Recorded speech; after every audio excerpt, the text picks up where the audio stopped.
Coming up on today's episode of Airborne Unlimited. uAvionix skyBeacon STC completed. FAA approves Nextant Aerospace STC.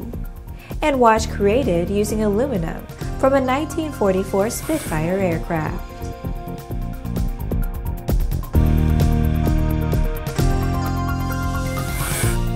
Hello, I'm Laura Hudson. It's December 3rd, and this is Airborne Unlimited. Despite being on the receiving of some bad behavior of the almighty Garmin juggernaut, uAvionix is sticking to its guns and proceeding with an aggressive rollout of some exciting avionics developments. And mind you, it's just in time for the renewed FAA rebate. In order to get the rebate, you must select the skyBeacon. You'll need to set the data link option on the rebate form to UAT and choose uAvionix skyBeacon TSO as the ADS-B transmitter. uAvionix says it's shipping the skyBeacon after receiving the STC and credits the FAA Chicago ACO for their patience and guidance through this process. The initial STC covers 272 aircraft. The uAvionix skyBeacon is a pretty impressive little device, built as a zero-install ADS-B out solution that bolts on a wingtip as a certified ADS-B out solution with an integrated GPS and LED nav strobe. And yes, there's another solution in the works for those of you with wingtip mounting issues that allows the device to be mounted on an airframe's tail, known as the tail beacon. Tail beacon is coming, but has been delayed due to the delays for skyBeacon. We've communicated previously that tail beacon is a spin-off of the skyBeacon certification, so necessarily we needed to complete the STC first.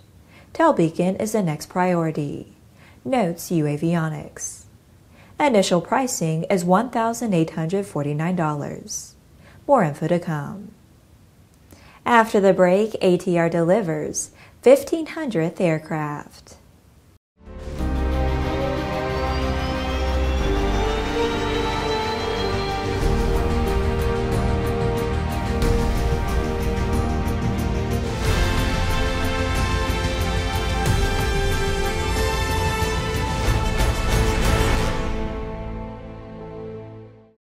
Concorde's recombinant gas RG series sealed battery technology produces a high-performance battery with the advantages of being pre-tested and fully charged at the factory.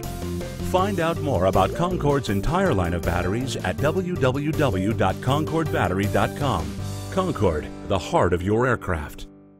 Sandia introduces the new SAI 340 Quattro TSO'd airspeed, attitude, altitude, and slip with integral backup battery.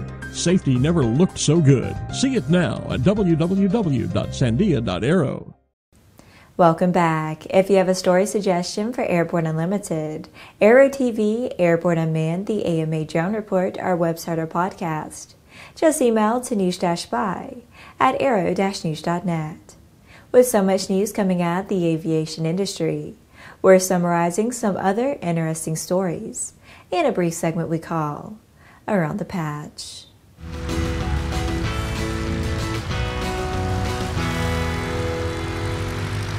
Turboprop manufacturer ATR has delivered its 1,500th aircraft, and ATR 72-600 was delivered to Japan Air Commuter at the end of October. This represents the latest in a year of milestones for the market-leading regional aircraft manufacturer. After the delivery of the 1,000th ATR 72 in July and the 500th ATR 600 series in August. Since its first delivery over 30 years ago, ATR has become a leader in regional aviation. The FAA has announced Earl Lawrence's promotion to the agency's Executive Director for Aircraft Certification. Lawrence was previously Executive Director for the FAA's Unmanned Aircraft Systems Integration Office. He succeeds Dorinda Baker, who retired November 30th after a distinguished aviation safety career. Additionally, Jay Merkel, Deputy Vice President for the FAA Air Traffic Organization's Program Management Office, will become the new head of UAS integration. The appointments are effective December 9th. House Science, Space, and Technology Committee Chairman Lamar Smith and Energy Subcommittee Vice Chairman Steve Knight praised passage of Knight's bill this week that strengthens aerospace education workforce opportunities for women. The bipartisan H.R. 4254, the Women in Aerospace Education Act, authored by Vice Chairman Knight, is now headed to the President to be signed into law. The legislation directs NASA and the National Science Foundation to use their fellowships and internships to encourage more women to get aerospace experience. The very first PC-24 with medevac interior has been handed over to the Royal Flying Doctor Service of Australia. Pilatus presented the key to PC-24, serial number 105, to RFDS CEO Rebecca Tompkinson on November 26 in Stans. Configured for patient transport, this PC-24 was especially developed to meet the particular needs of the RFDS and has been equipped for the medevac missions all over Australia. Well, that's it for today's Trip Around the Patch. Now let's move on to the rest of the news. The FAA has approved an STC for a ProLine Fusion flight deck upgrade on the Nextant Aerospace Challenger 604 XT. The timing of the STC is on track with Nextant Aerospace projection at EBACE a year ago when introducing the program. Mark O'Donnell, Nextant Aerospace Executive Vice President, said we have 3 aircraft in-house ready for installation, plus 7 more scheduled before year-end. The first customer delivery is slated for early December, with more than 25 installations pre-sold. Customer interest and market demand has been phenomenal for the ProLine Fusion upgrade. This certification achievement completes Phase 1, Avionics Transformation, of the multiphase 604 XT remanufacturing solution.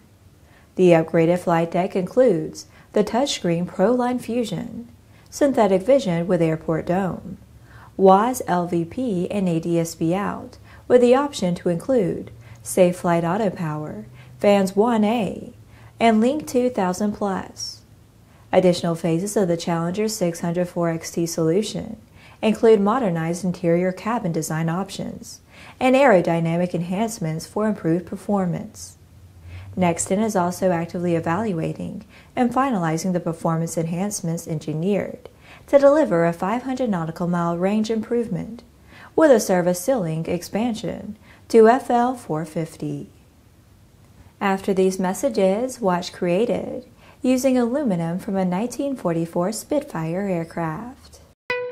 There's a difference between charting a steady course and pushing for the ceiling. And for nearly a century, Hartzell Propeller has been defining that difference. It's in our passion for engineering and research and our dedication to testing the limits of performance. We are built on honor. We are Hartzell Propeller. Based on the popular Sling 2 LSA, the Sling 4 was designed to be the most practical and desirable lightweight 4-place experimental aircraft on the market. Find out more about this 115 horsepower turbocharged airplane at airplanefactory.com. Welcome back. What a story. In the spring of 1945, a Spitfire aircraft went down on the Russian tundra during a dogfight, and its story lives on in the RJM mechanical timepiece. The RJM is the world's first timepiece that combines authentic salvaged Spitfire aircraft material with both the design of the aircraft itself and the watches worn by the pilots of the World War II era. The core concept of REC watches is recover, recycle, reclaim.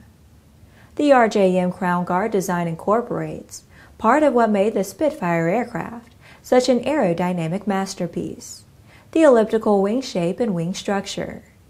It is decorated with the internal spars and ribs that ensure light weight and strength to the wing construction of the Spitfire aircraft. The crown itself takes inspiration from the conical nose tip, including indents where you would find the propellers. The company says it wanted the dial design of the RJM to capture both the experience of sitting inside a Spitfire aircraft, but also to take inspiration from watches worn by RAF pilots of that era. Well, that's our program for today. Remember that Airborne Unlimited is streamed on Monday, Wednesday, and Friday, alternating with Airborne Unmanned on Tuesday and the AMA Drone Report each Thursday. Additional breaking news bulletins may be posted for important stories that fall outside of our normal deadlines. If you're watching us on YouTube, please subscribe and do check us out on Facebook and Twitter. Get comprehensive, real-time, 24/7 coverage of the latest aviation and aerospace stories anytime at aero-news.net. We'll see you tomorrow.